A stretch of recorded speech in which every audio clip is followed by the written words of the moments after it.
The Aston Martin Formula One team is going to have what you can only consider to be a nightmare start of their Formula One season in 2026. And this is because it has now emerged that the problems that they are facing is actually worse than many people had expected. And coming from the pre-season check-down in Barcelona and pre-season testing in Bahrain, it was clear that the power unit had issues and there were reliability concerns when it came to the program that they were running during that period.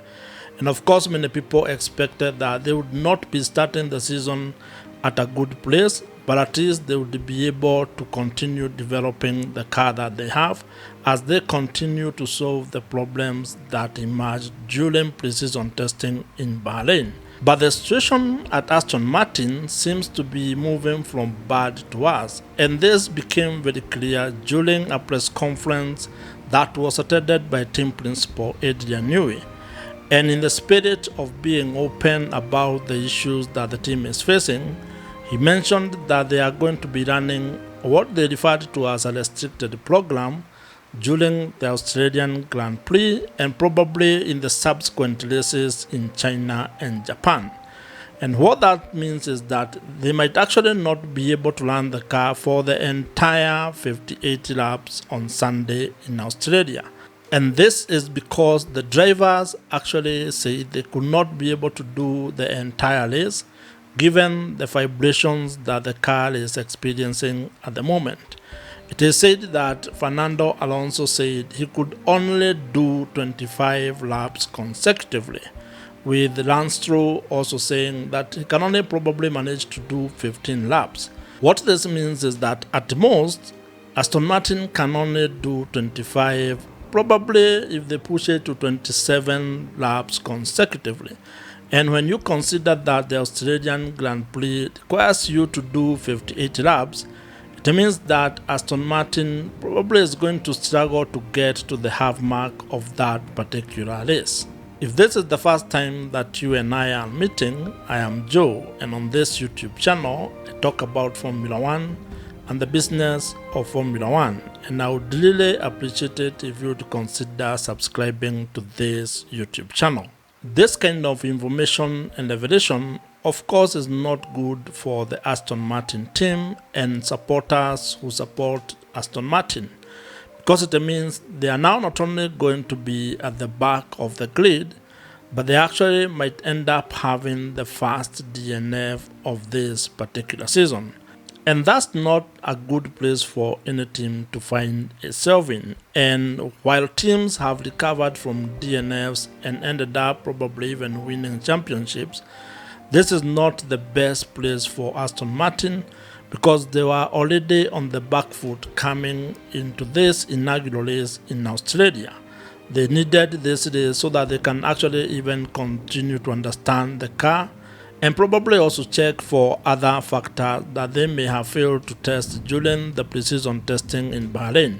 Of course, this situation is not good for any Formula One team to find itself in, especially at the start of a Formula One season, and this is even more important because this is the first season under the new regulations. So it is just unlucky that Aston Martin are finding themselves in this precarious situation where they have to run their car in a relatively limited manner. They might not be able to complete the race in Australia, and probably they might not be able to do the same in China and Japan.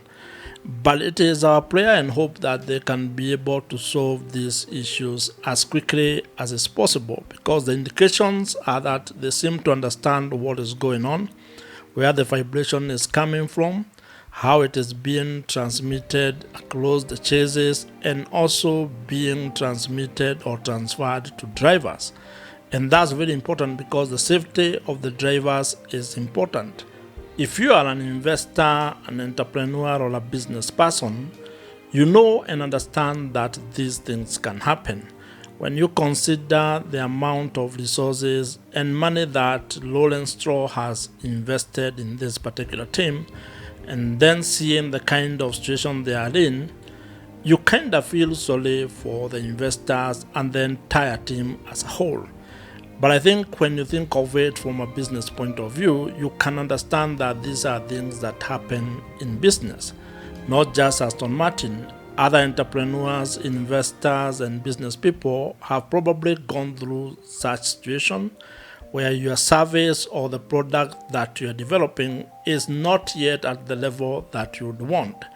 And when you face certain challenges, like the way Aston Martin now is facing the challenges it has, you can only hope that there will be a clear plan on how to solve those problems and ensure that the product that they are actually building, which in this case would be a Formula One car, will be at its best in a couple of races, because ultimately they want to succeed when it comes to Formula One. They want to actually race and compete for points, and that can only come if they can be able to continue improving the product and solving the problems that are emerging as the process continues.